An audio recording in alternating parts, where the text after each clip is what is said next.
Hampir menikah. Part 3. Setelah mendengarkan penjelasannya, aku kehabisan kata-kata. Aku cuma bisa bilang, kamu brengsek. Hal yang aku sesali sampai hari ini. Harusnya aku tampar saja dirinya. Bukan buatku, tapi buat orang tuaku. Berani sekali dia mempermainkan keluargaku. Aku langsung pulang ke kosan. Ketika keluar dari restoran yang aku pikirkan hanya mencari taksi, cuman taksi gak ada. Yang ada hanya bajai. Akhirnya aku langsung naik bajai pulang ke kosan sambil menahan tangis.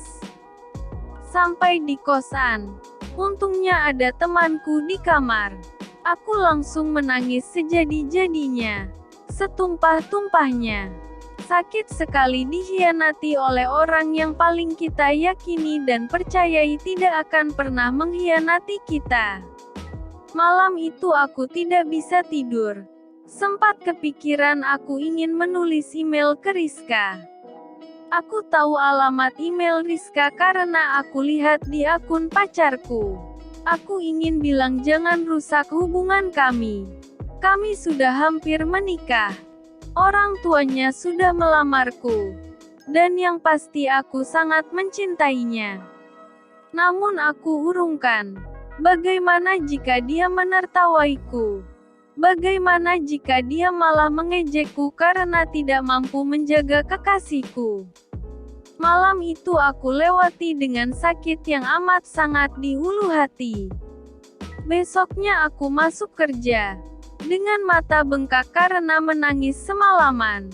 Sudah minta cuti namun sialnya tidak diberi oleh bos di kantor. Aku mulai stalking Rizka. Yang mengarah ke akun Instagram teman-temannya dan jantungku pun jatuh dari tempatnya. Dia sudah selingkuh lama. Jauh sebelum dia ke rumahku. Mereka sudah ke waterboom. Ke tempat wisata dan berangkulan. Astaga. Kemana saja aku selama ini? Kenapa aku bodoh sekali dibohongi tanpa tahu apa-apa dan mereka pergi bersama dengan teman-teman kantornya? Padahal teman-teman kantor mereka tahu kalau Reza sudah memiliki pacar. Belum lagi foto dia memegang tangan Rizka. Sakit sekali melihatnya karena tidak menyangka sudah dibohongi. Aku merasa dikhianati habis-habisan. Seminggu setelah kami putus. Oh ya, dia yang meminta putus padahal aku masih mau memaafkan dia jika dia masih mau meneruskan hubungan denganku karena aku pikir mungkin dia hanya hilaf dan aku bersedia memaafkan. Namun dia tetap ingin bersama dengan Rizka dan aku pun menelepon ibunya. Memberitahukan kalau kami sudah tidak bersama lagi.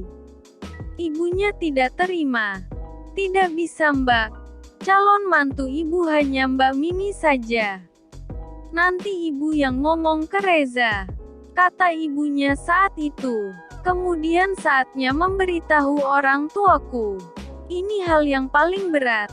Karena kami tinggal di Sumatera dan orang tuaku cukup konservatif. Di Pinang artinya ya sudah pada tahap selanjutnya walaupun masih belum resmi. Aku menelepon mamaku dan aku sampaikan.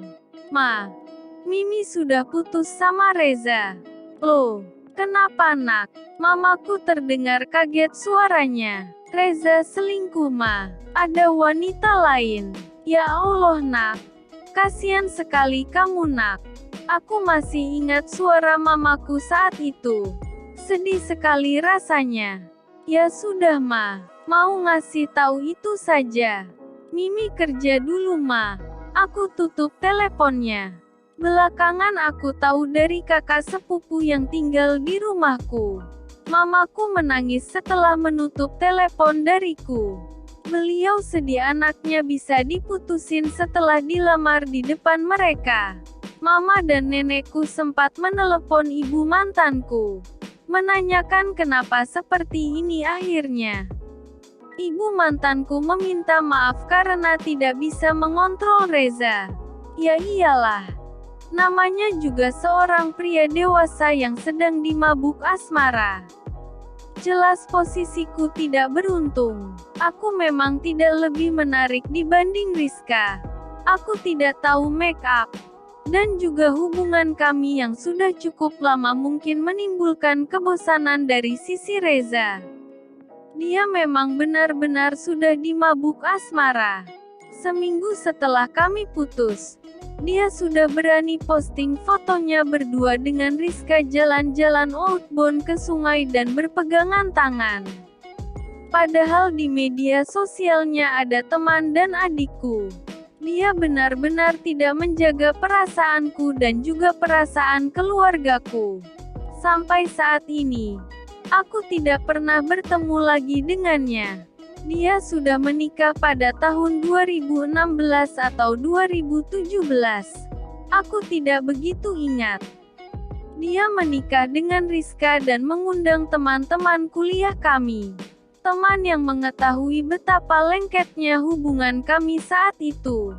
Pada tahun 2017 alhamdulillah aku pun menikah. Tuhan telah mengirimkan jodohku.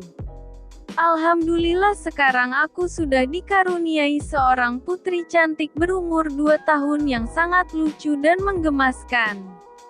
Reza pun sudah memiliki seorang putra. Aku mendapatkan informasinya dari teman-teman kuliahku. Tidak ada yang bisa kudoakan.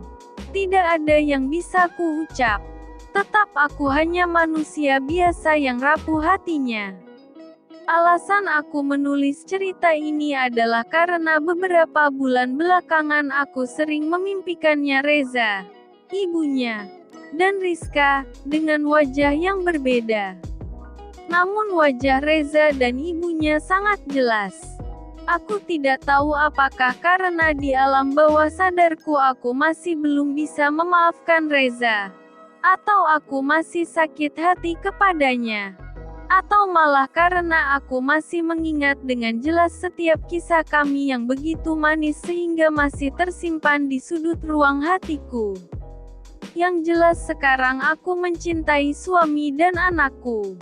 Jika Reza membaca tulisan ini, yang ingin ku sampaikan adalah beruntungnya kamu memiliki anak laki-laki karena jika anakmu perempuan hati-hati bisa disakiti orang. Karena karma itu nyata.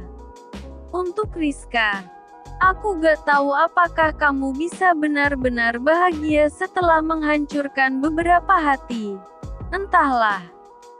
Satu-satunya penyesalanku adalah mengapa aku berpacaran terlalu lama. Tetapi tidak mungkin juga menikah di waktu kuliah kan. Masa mudaku tidak bisa diulang kembali. Akan kujadikan hal ini sebagai pelajaran hidupku dan untuk anak gadisku nanti.